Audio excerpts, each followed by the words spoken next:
Po sikur bota të mbetet pa energji. E di që për dikë kjo duket si fantazi, ose duket si një përrall ose si një film vizatimor. Në fakt, është një film vizatimor, i parashikuar nga Simpson. E di që dikush nga ju tani do thot, po ç'lidhje ka Simpson? Dakord, por Simpson kishin parashikuar pandemin. Simpson kishin parashikuar torret binjake. Simpson kishin parashikuar edhe presidentët, kush do zgjidhej, kur do zgjidhej, kishin parashikuar edhe Kosovën dhe Shqipërinë. Po, i keni këto, i keni parashikimet që kanë bërë dhe në këtë rast, pra për sa i përket parashikimit të botës që do të mbetet pa energji elektrike, është parashikuar para shumë viteve, në vitin 1998. Tani dëgjojeni me kujdes. Si gjithmonë kush është rastisht nëse nuk e ka bërë ende bëjini like faqes dhe videos që të shihemi sërish dhe faleminderit që jemi për bashkë. Sa po mbaruam drekën dhe unë u futa në makinë për një informacion, sepse në qoftë se e keni dëgjuar, lajmi i fundit është që shkencëtarët nuk po e kuptojnë se përse dielli po fton, pra nuk është më si më parë. Është lajmi i fundit ky, pra dielli ka ulur intensitetin e nxehtësisë. Për ata që mendojnë që dielli nuk nxeh, nuk është ky. Tani nuk po flasim për këtë, sepse ne për ata që e njohin mirë këtë fenomen, dielli, sipas gjasave, nuk nxeh, por ai duke emetuar disa grimca, këto grimca duke u afëruar me atmosferën e tokës, nga rrëshqitja që bëjnë ose nga fërkimi që ato bëjnë, fillojnë që të nxeh atmosferën, njëkohësisht edhe njeriun. Dhe sa më lart është dielli, dhe aq më shumë nxeh, sa më poshtë është dhe aq më pak nxeh, sepse është në mënyrë të pjerrët, pra rrezja vjen në mënyrë të pjerrët. Por në këtë periudhë që po flasim, rrezet e diellit nuk janë intensifikuar, por janë dobësuar shumë. Në fakt, në qoftë se keni vënë re, tani ne u kthyem edhe një herë në dimër, sepse këto ditë duhet të ishte pranverë, apo jo? Në mars fillon pranvera dhe me nga kalimin e kohës duhet të ishte pranverë.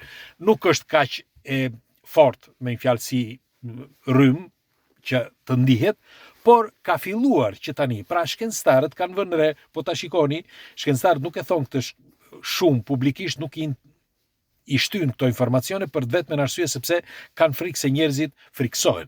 Dhe ky është problemi kryesor, sepse njerëzit mund të krijojnë një kaos total duke thënë, "Oh, çfarë po ndodh fundi i botës?" Dhe ata nuk duan që të, me një fjalë, ato lajmet i gjeni gjithandej, por ata nuk duan që të bëhet kaq bujë. Por unë jam i bindur që diçka po ndodh. Pse po e them këtë? Tani nuk është sepse e ka parashikuar Simpson dhe kjo do ndodh me se s'bën.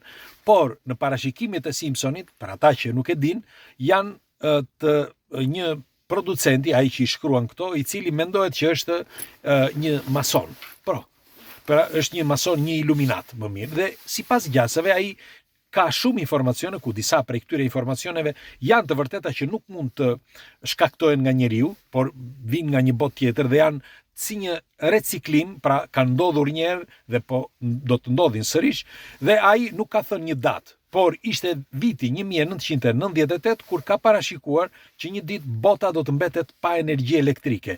E merreni me mend se çfarë mund të ndodh. A e keni iden se çfarë mund të ndodh nëse nuk ka energji elektrike?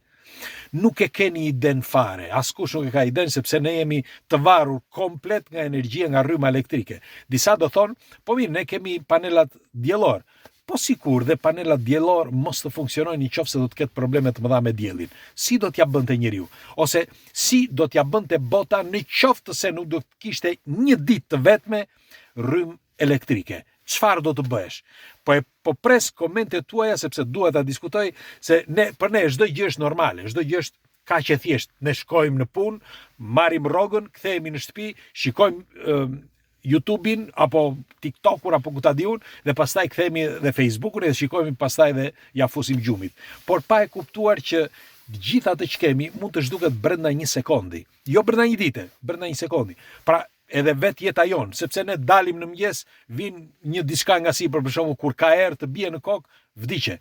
Ose ike me makinë, vjen një budall me një kamion të madh dhe të përplasi, vdiqe.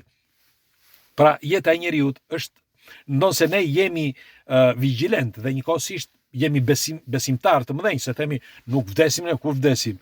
Por janë gjëra që ndodhin. Ndaj po thosha që po sikur dielli, sepse disa e lidhin me Zotin, me Perëndin, nuk ka lidhje kjo.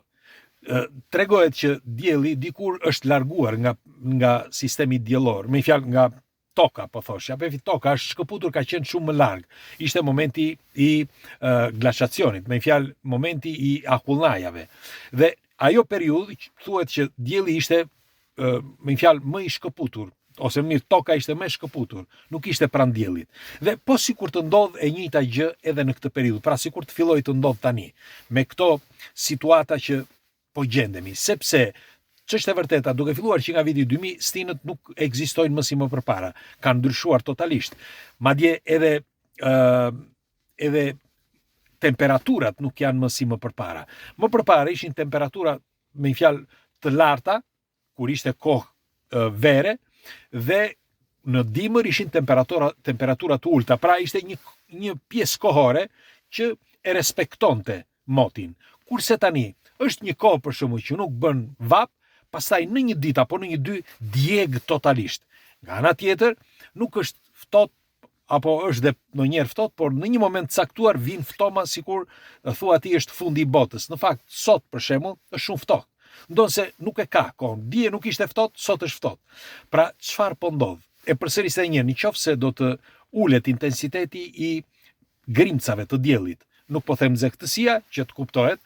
Pra, nxehtësia që shkaktohet në planetin Tokë ose në atmosferën, sikur të mos intensifikohen të jenë më të ulta. Çfarë do të ndodh me planetin? Dhe tjetra, nëse nuk do të ketë më energji, pra energji elektrike, si do të veprojë njeriu? Nëse do të ndodh gjë, çfarë do të ndodh dhe sa njerëz mund të zhduken?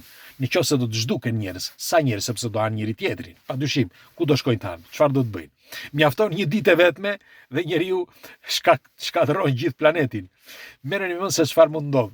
Besoj që ky ka qenë edhe ai misioni që Bill Gates kërkon që të bëj. Pra që të ndërtoj diçka në atmosferë që qoftë për ngrohje, por qoftë edhe për ftohje të diellit, ta bëj në atmosferë.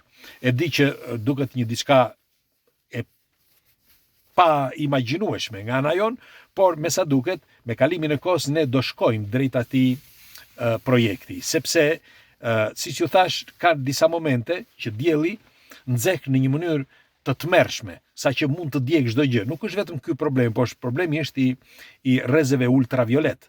Ato janë të dëmshme, sepse jo vetëm që mund të krijojnë probleme në atë moment, por mund të krijojnë dëme të pariparueshme, qoftë në sistemin nervor të njerëzit, qoftë në lëkurë, por edhe në të gjithë njerëzimin për vite me radhë. Ndonse duket si fatazi këto janë gjëra që mund të ndodhin. Merreni me mend. Shiko, ne kemi thënë gjithmonë këtë, por do ta përsëris edhe një herë. Në hën ose në planetet përreth goditen çdo ditë nga meteorit. Edhe në tokë bien meteorit, por janë mikrometeorit vegjël. Merreni me mend sikur të ndodh që të bie një meteorit të paktën 1 kilometër apo 6 kilometra, 6 kilometra nuk ekziston sepse e çan komplet tokën, po themi 1 kilometër. Merreni me mend se çfarë do të ndodhte në planetin Tokë.